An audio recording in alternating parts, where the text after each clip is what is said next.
Assalamualaikum. My name is Muhammad Adlin Al-Amin bin Muhammad Zaidi. My student number is 2024409132 from class AM1101H. Hi guys, my name is Muhammad Sharan bin Roslan. I'm from AM1101H. My metric number is 202424 8522. Hi, my name is Muhammad Din Shiman bin Mazhan from AM1101H. My matrix number is 2024283372. Assalamualaikum and hi. My name is Akif Mukris bin Mama Hafizi and I'm from AM1101H. My metric number is 2024269672. Bye-bye. Good morning everyone, my name is Akif. Now I will be talking about business overview. Let's get started. First, the business for this case study is La Famosa Bakery and Pastry. The owner of the business is Cik Nur Isman and Cik Zaid Yusuf. This business type is a partnership since Cik Nur Isman and Cik Zaid Yusuf share the same passion in cooking bakery. The business was opened in June 2017 and the operating hours is 10 a.m. until 6 p.m. You can find the Famosa Bakery and Pastry at number 10, 1/1, Jalan Setia Prima, PU13/P Setia Alam, section U13, 40,117 Shah Alam, Selangor. Even though our business is quite small, we still dedicate team of 4 working together to bring you the finest bakery ever. The most signature fruit that we also have in our store is chocolate mousse muffin, which is rich in chocolatey and incredibly moist. The second one is cake batik warisan. What is cake batik warisan? Cake batik warisan is a traditional Malaysian made. You guys also can find La Famosa and Bakery at our social media. If you guys follow the TikTok and search for famous bakery. If the customer is hard to walk into our store, we also provide online services which is you can find at www.famousbakery.com.my. The famous tagline in our store is artisan bread, fresh baked daily. The distribution of salary for each worker is pastry chef is 100 ringgit per day and normal worker is 50 ringgit to 70 per day. Next, I will be talking about our project timeline in ACC116.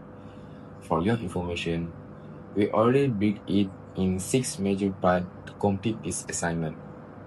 The first one is on the 5th January. This is everything start off. We having our first team meeting and assignment brief with our lecturer Miss NURINA FIRZANA. On 7th January, we're splitting the tasks and reviewing our case study. This to ensure that all team members are distributed with the work fairly. On 10th January, we're starting our interpreting method, which is we find the business information. This include the numbers of worker, distribution of salary, operating hours, and even out the business owner's name. On 13 January, we pinpointing and brainstorming a solution. As you guys know, doing a job cost card properly is not that easy. So we all gather in one house to pinpoint all those problems and settle it in proper way. On the 15th January, we decide to record our group presentation video. On 21 January, the deadline, and we submit our final report. Thank you.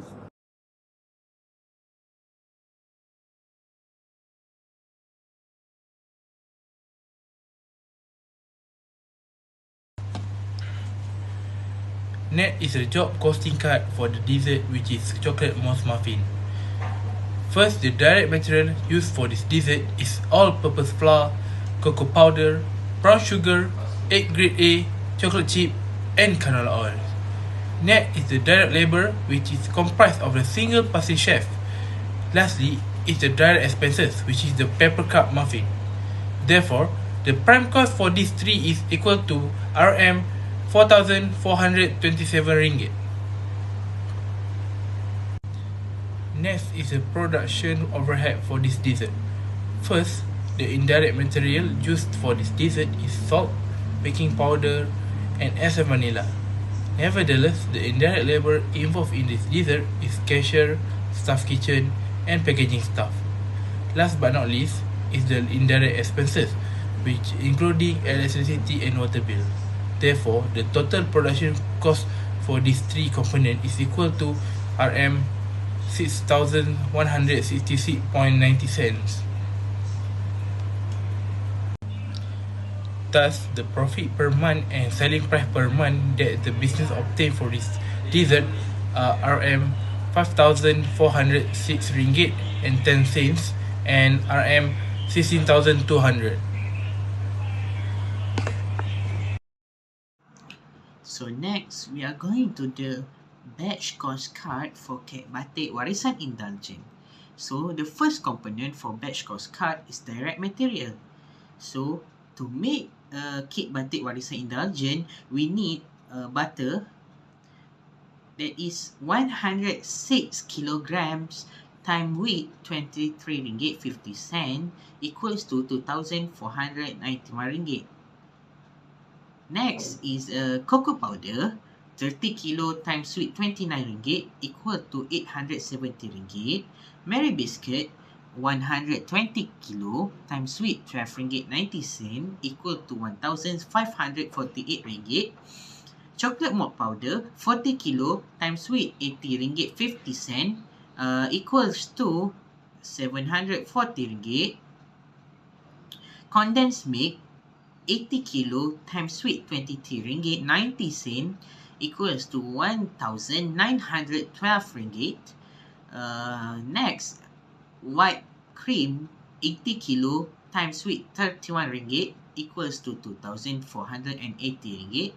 And last but not least is a chocolate compound, 100 kilo times sweet 80 ringgit. It equal to 1,800 ringgit. So the next component is a direct labor. So for the direct labor, we to make a kek batik warisan indulgent need a pastry chef, which is Rm 1,100 times with 2060 equals to 2,600 ringgit. And direct expenses, cake box for the kek batik warisan is 420 box times with 1 ringgit 50 cent equals to 6 ringgit 30 cent. So the total of prime cost, as we can see, is 15,071 ringgit. So for the manufacturing and production overhead, first we have indirect material, baking paper, 30 box times with 6 ringgit equal to Rm 180 ringgit.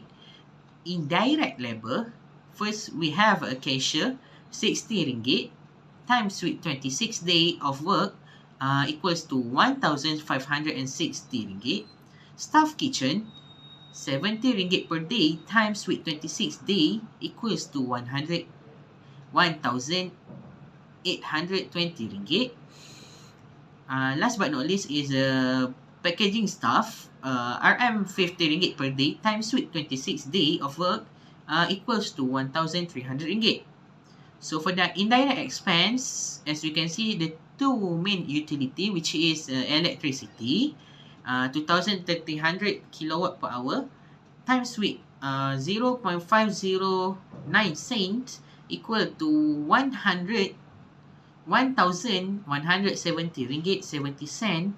And the water bill, 80 meters square times with 2 ringgit 94 cent equals to 235 ringgit 20 cent.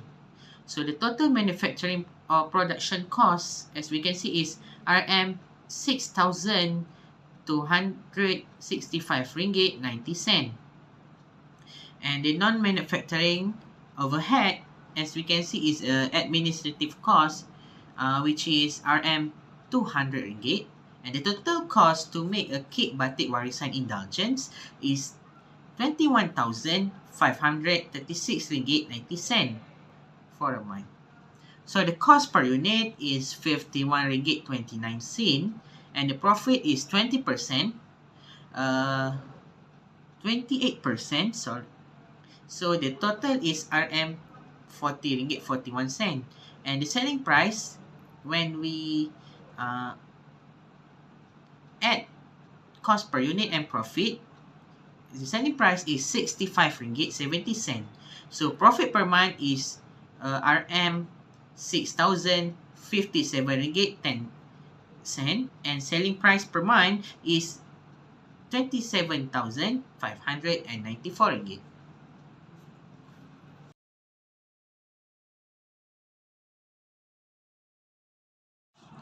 From my perspective, I learned a new knowledge about the cost accounting. I realized how important a batch costing method on the business. Personally, I see batch costing is interest because it shows how careful planning and organization is needed in the production. It is to prevent material wastage that can lead to higher cost of production.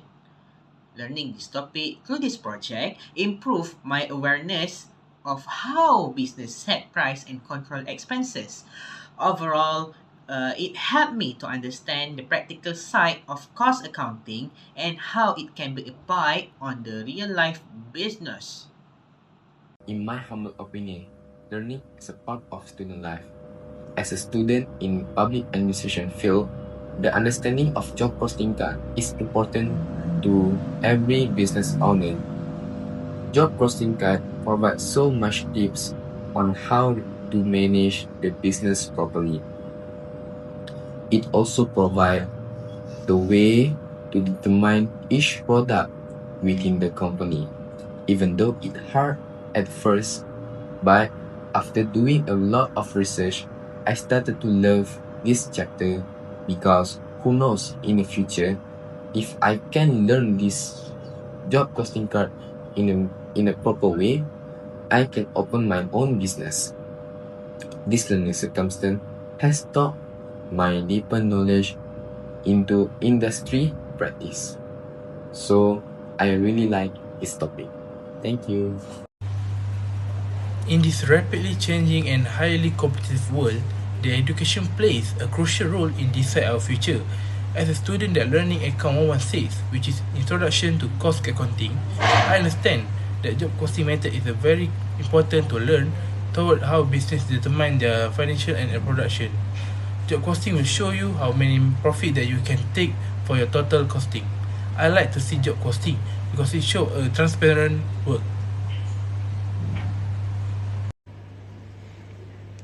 As a student, learning about job costing has helped me understand how businesses track and manage costs for specific jobs. I now know that costs can be direct or indirect, and assigning them accurately to each job ensures that a business knows where they earn or lose money. I also learned the importance of keeping detailed records and using proper allocation methods to avoid errors in cost allocation. Overall, learning job costing has enhanced my appreciation for those detailed work behind budgeting and pricing in business.